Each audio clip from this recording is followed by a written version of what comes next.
Segunda Crônicas, capítulo 21. Quando Josafá morreu, foi enterrado com seus antepassados no cemitério dos reis na cidade de Davi, e o seu filho Jeorão se tornou o novo rei de Judá. Seus irmãos, os outros filhos de Josafá, foram os seguintes: Azarias, Jeiel, Zacarias, Azarias, Micael e Cefatias.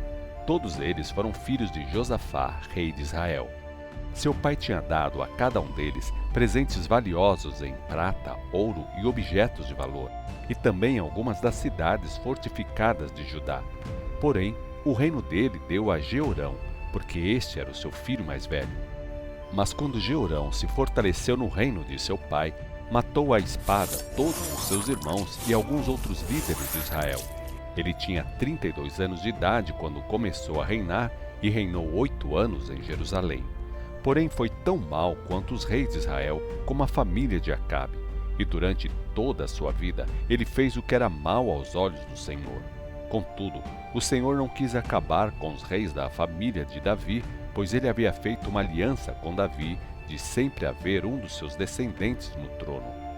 Nesse tempo, o povo de Edom se revoltou contra Judá, declarando sua independência e escolhendo um rei.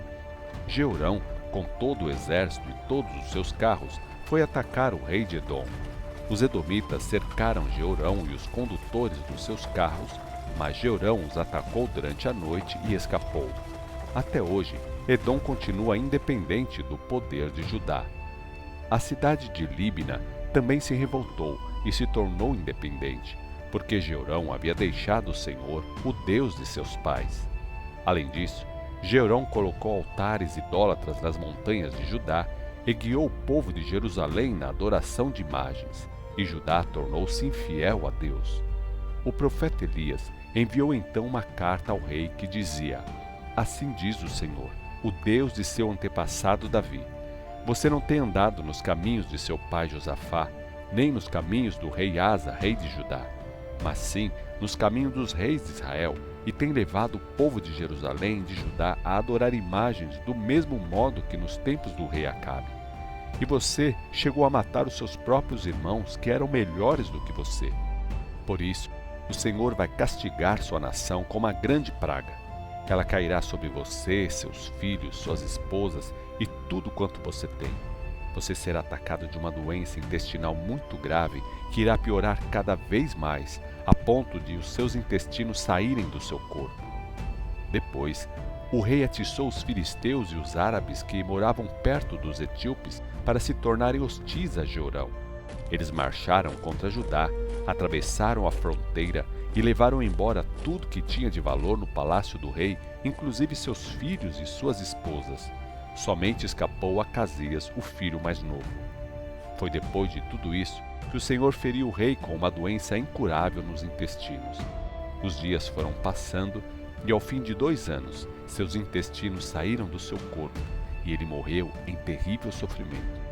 No funeral do rei, o povo não fez nenhuma fogueira em sua homenagem, como havia feito para os seus antepassados. Ele tinha 32 anos de idade quando começou a reinar e reinou 8 anos em Jerusalém.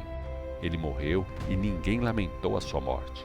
Ele foi enterrado na cidade de Davi, mas não no cemitério real. Segunda Crônicas, capítulo 22. Então, o povo de Jerusalém proclamou Acasias, o filho mais moço de Jeorão, como novo rei, pois as tropas de árabes que vieram para roubar mataram os outros filhos de Jeorão. Acasias estava com 22 anos de idade quando começou a reinar e reinou 1 ano em Jerusalém. O nome de sua mãe era Atalia, neta de Onri. Ele também andou nos caminhos maus de Acabe, porque sua mãe o aconselhava a fazer o que era errado. Ele fez o que era mal aos olhos do Senhor, como Acabe, pois a família de Acabe passou a dar conselhos a ele depois da morte de seu pai e arruinaram a vida dele. Seguindo o mau conselho deles, Acasias fez um contrato com Jorão, filho de Acabe, rei de Israel. Jorão estava em guerra com Azalel, rei da Síria, em Ramote Gileade. Acasias levou seu exército para lá a fim de juntar-se na batalha. Jorão, rei de Israel, foi ferido e voltou para Jezreel a fim de tratar dos ferimentos sofridos em Ramote na batalha contra Hazalel, rei da Síria. Acasias, rei de Judá, foi a Jezreel fazer uma visita a Jorão, que se recuperava de seus ferimentos. Essa visita resultou em um engano fatal, pois Deus havia resolvido castigar Acasias por causa do trato que ele havia feito com Jorão.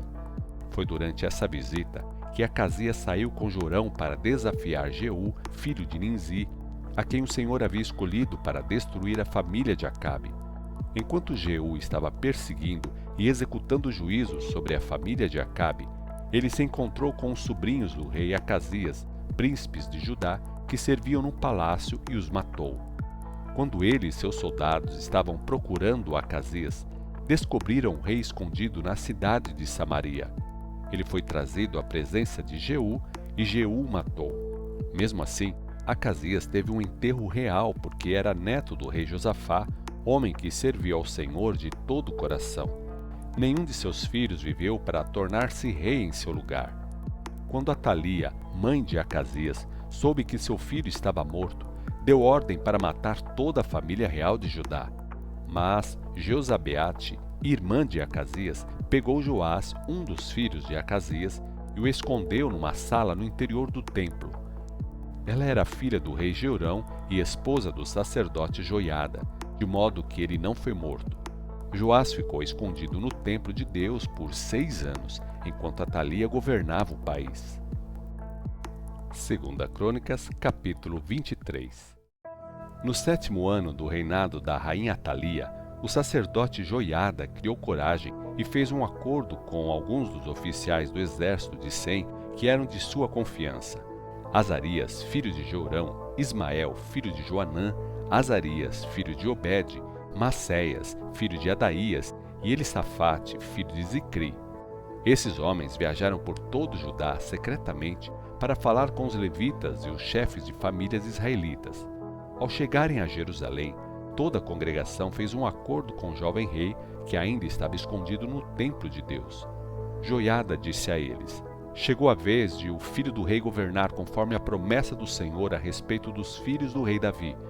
Nós vamos agir da seguinte maneira: uma terça parte de vocês, sacerdotes e levitas, que entram de serviço no sábado, ficará na entrada como guardas. Outra terça parte irá para o palácio real, e outra terça parte ficará na porta inferior, e todo o povo deve permanecer nos pátios externos do templo do Senhor, conforme manda a lei de Deus.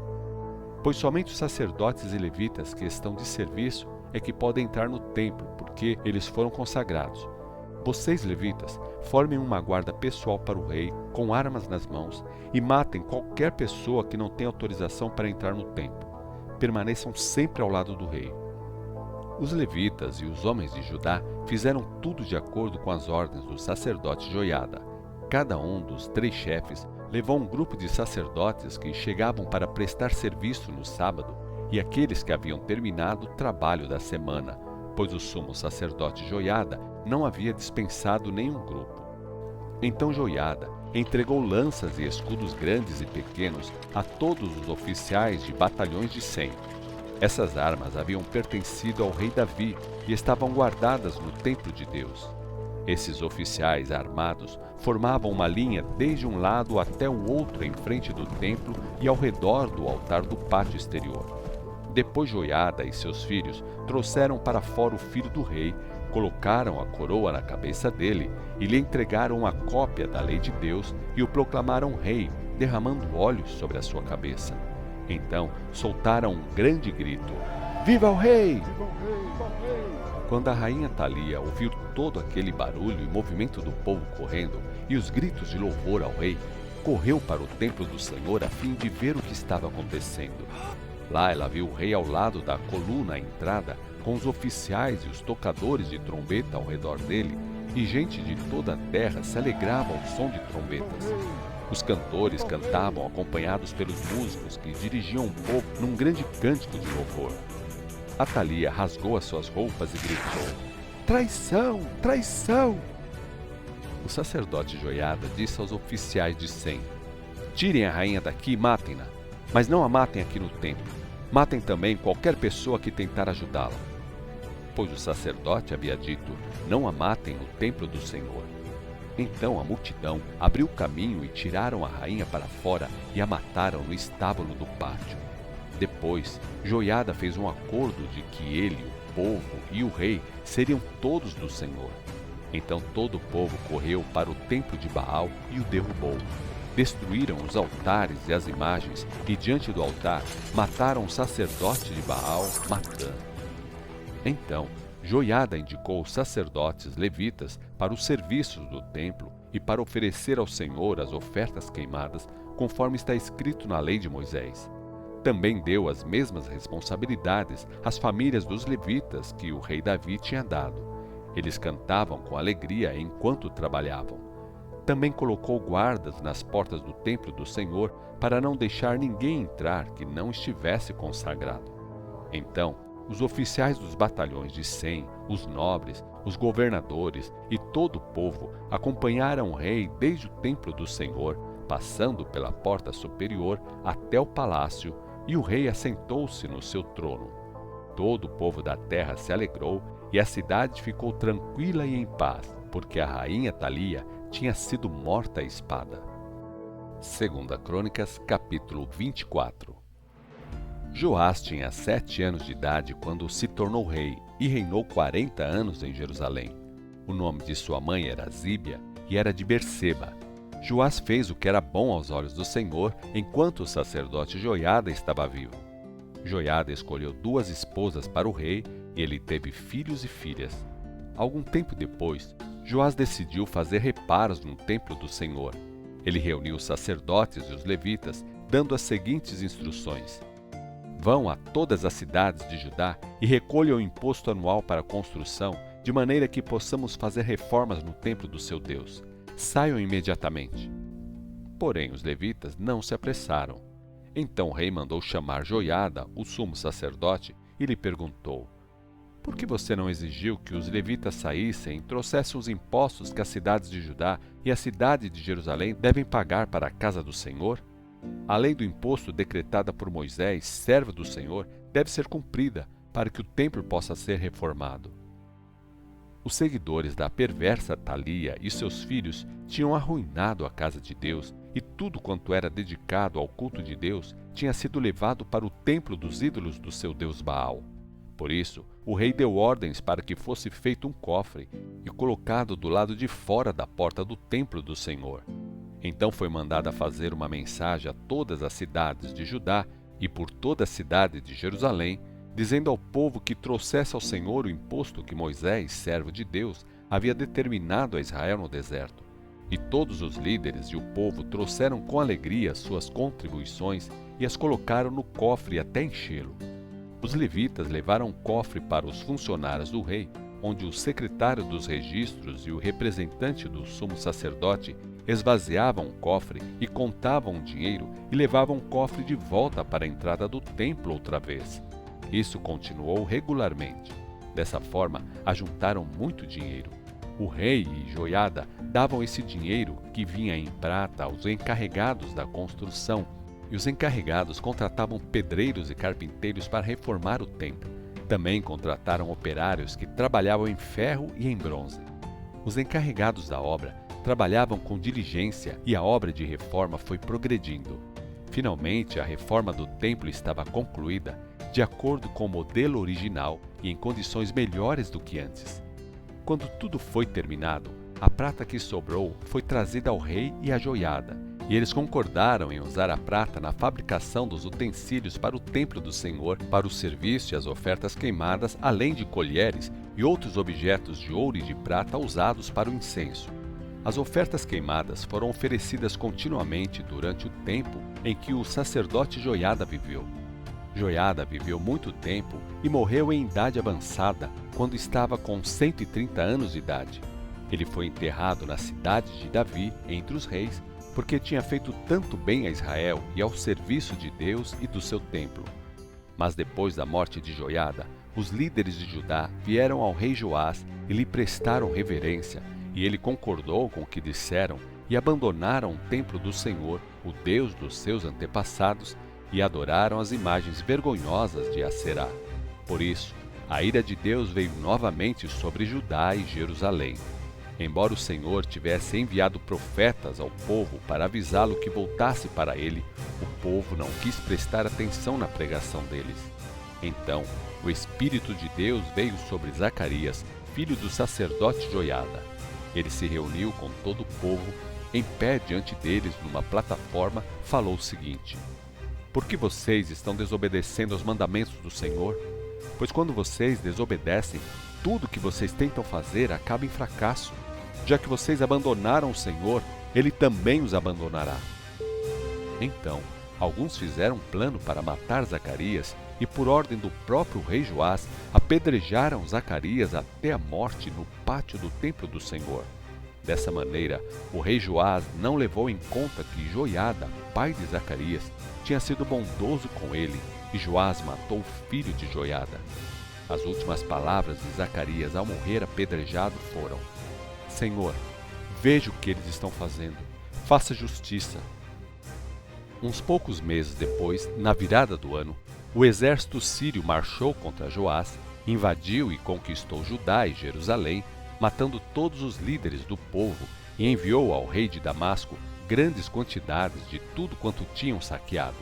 Foi uma grande vitória para o pequeno exército sírio, porque o Senhor deixou que o grande exército de Judá fosse conquistado pelos sírios, porque eles haviam abandonado o Senhor, o Deus de seus antepassados. Desse modo, Deus executou seu juízo sobre Joás. Quando os sírios foram embora, deixaram Joás muito ferido. Seus próprios oficiais decidiram matá-lo por causa do assassinato do filho do sacerdote Joiada. Eles mataram Joás quando ele estava deitado na sua cama.